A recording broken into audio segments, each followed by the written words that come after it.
After visiting Chicago this spring, we continued on to Washington, D.C., a fascinating city that surprisingly doesn't receive as much attention in the online urbanist community as it deserves.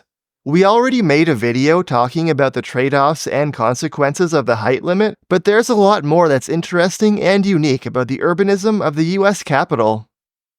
For some quick background for our fellow non-Americans, Washington, D.C. is a compact city of about 700,000 people that's not actually part of any U.S. state. It doesn't have complete control over its own governance, and residents don't have full voting rights. They can vote for president, but not for Senate, and their delegate in the U.S. House of Representatives can't cast votes on laws. D.C.'s suburbs extend into Virginia and Maryland, for a total population of just over 6 million. Making it the 6th largest metro area in the U.S. We stayed in Columbia Heights, a few stops north of downtown on the Green Line. It's the kind of dense urban neighborhood that we enjoy exploring, built around townhouses with some mid-rise apartments sprinkled around, including this original Art Deco apartment building from 1937, and this one right on top of a metro station that was newly built in a similar Art Deco style in 2007.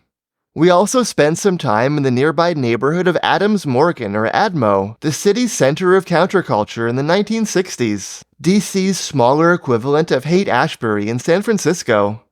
The name Adams Morgan comes from two schools, one for white students and one for black students, that merged in 1955 with school desegregation. We actually didn't realize that schools had formal racial segregation as far north as DC and even Maryland. Downtown D.C. is really unique, partly because of the height cap that we mentioned, but also because of all the iconic buildings, monuments, and architecture. It's genuinely a cool experience to see places like the White House, the Lincoln Memorial, Washington Monument, or the Capitol building in person that you've only seen on TV before. Or in Fallout 3. There's interesting architecture, including lots of neoclassical like the Bill Clinton building and the Treasury building. There's the Smithsonian Castle, and there's the French Second Empire-style Renwick Gallery and Eisenhower Office Building, the latter of which was possibly an inspiration for Montreal's City Hall. Despite all of this European architecture, there's nothing more American than mowing a very large patch of grass. One of the highlights of our trip was the DC Metro, probably the best transit experience we've had in the US in recent memory. Chicago was pretty good too. Opening in the 1970s with the same federal money that funded systems in San Francisco and Atlanta, the DC Metro is fast, modern, and architecturally unique, with a brutalist station style and slightly moody lighting that's easy to recognize. It also connects to both major airports, including the very far away Dulles Airport. Thankfully, the much closer Reagan National, which mostly carries flights within the US, also flies to Canada, so we never had to go all the way to Dulles. The DC Metro has 6 lines or services, but they have a lot of overlap. When you see peak frequencies of 6 to 12 minutes, it can actually be much better than that if your trip is served by multiple lines, because you can take whichever comes first. The system is also exceptionally long, almost as long as the Toronto Subway, Montreal Metro, and Vancouver SkyTrain combined. Although with the lower frequencies and longer stop spacing at the edges of the system, plus distance-based fares, it probably makes sense to think of the DC Metro as a hybrid between a subway and regional rail, like its cousin BART in San Francisco, except that the DC Metro covers more of the central city than BART does. The Metro gets 500,000 riders a day, 800,000 pre-COVID, making it the second most used rapid transit system in the US, ahead of Chicago and behind New York, although it still underperforms smaller Canadian systems in Toronto and Montreal. While our experiences were quite good, the DC Metro actually has a troubled history, with technical glitches, operator errors, problems with new trains, and even deadly crashes that the system is still dealing with the consequences of. Just before 5 p.m., a derailed subway train sitting on the track was struck by another speeding train in northeast Washington. The collision was so catastrophic it sent one of the trains standing nearly straight in the air. It's the capital city curse that we saw with the Ottawa O train, but worse, if you can believe it. The only problem we experienced, though, was that the doors have a 5 to 15 second delay at stations before opening. Compare DC on the left with Montreal on the right.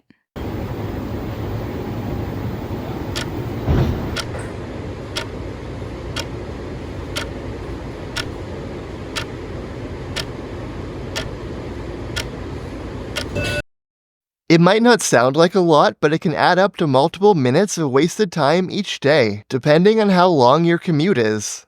The delay happens because technical glitches led them to turn off automated door functionality, and then they implemented extra manual safety procedures that take even longer in the newest trains.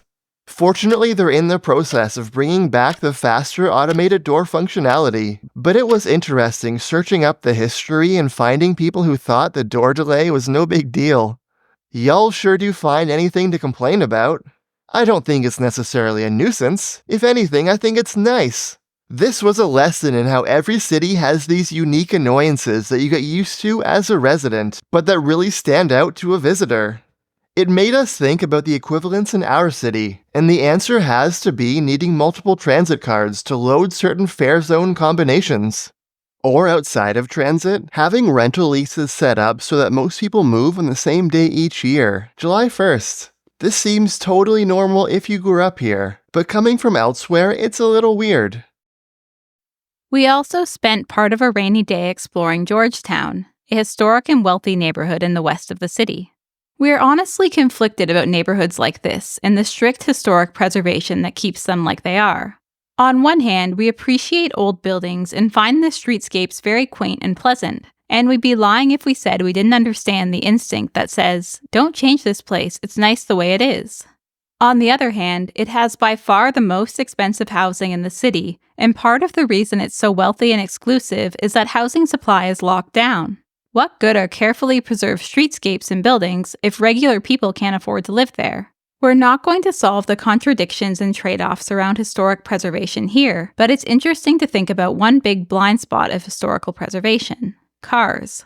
Preservation districts strictly regulate what you can do with your building, down to needing approval for basic renovations. But then it's a free-for-all on the street with lots of very non-historic motor vehicles lining the road on both sides, which really do get in the way of taking pictures or just appreciating the nice old buildings. You can't eliminate all modern technology, but you can't deny that this feels more quaint and historic than this.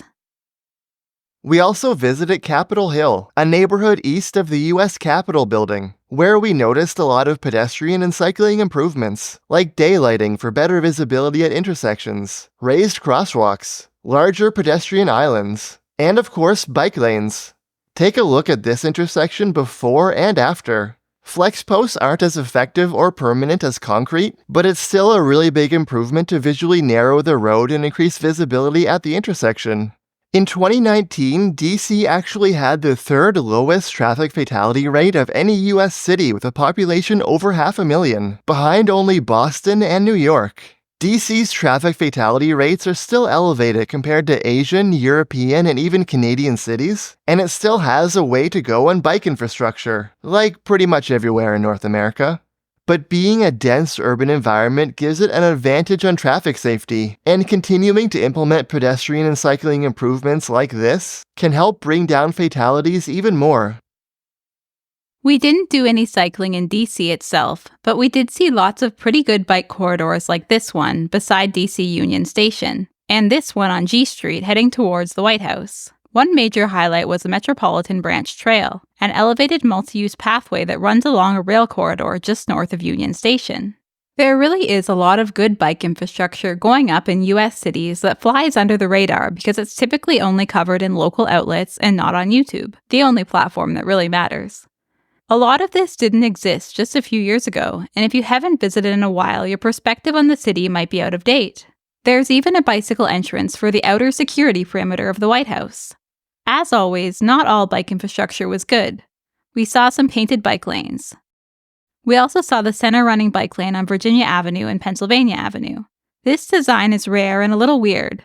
You basically have to cross the street every time you want to access or leave it, instead of only half the time on a more traditional bike lane design. But it's not as big of an annoyance if you're going straight on the route for many blocks. We also made it to Virginia, seeing parts of Arlington and Alexandria. Arlington is a powerhouse of transit-oriented development. The almost 5-kilometer or 3-mile strip of office, commercial, and residential density is kind of like a second downtown for the region. Alexandria has a historic old town that's dense, interesting, and lively, with tons of cool historic architecture and a pedestrianized section of King Street that seems like it could definitely be extended given the quantity of people out. Outside of the old town, we also got a tour of the streetcar suburb of Del Rey and saw evidence of local battles over housing reform. While it's very much not a YIMBY paradise yet, the DC metro area actually builds quite a bit more housing and is less of a housing basket case compared to the San Francisco, Boston, and New York metro areas, although it's not quite on the same level as Seattle or Denver. What's our takeaway from Washington, D.C.? There's nothing wrong with doing touristy things. It's pretty cool to see the sights like the White House and the Lincoln Memorial, although there's a lot more to the city than the areas around the National Mall. It's fun seeing how dominant row houses were in historic U.S. neighborhoods, but we're not entirely comfortable with the exclusionary effects of historic preservation.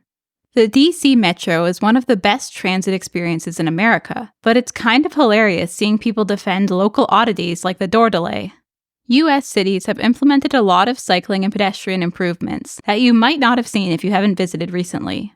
And to echo the point from another recent video, it really is striking how the US has so many major cities that feel quite different. DC has quite a different feel from Chicago, which is different from Miami, which is different from San Francisco. Thanks for watching through to the end of the video. Don't forget to like and subscribe. And a special thanks to our supporters on Patreon.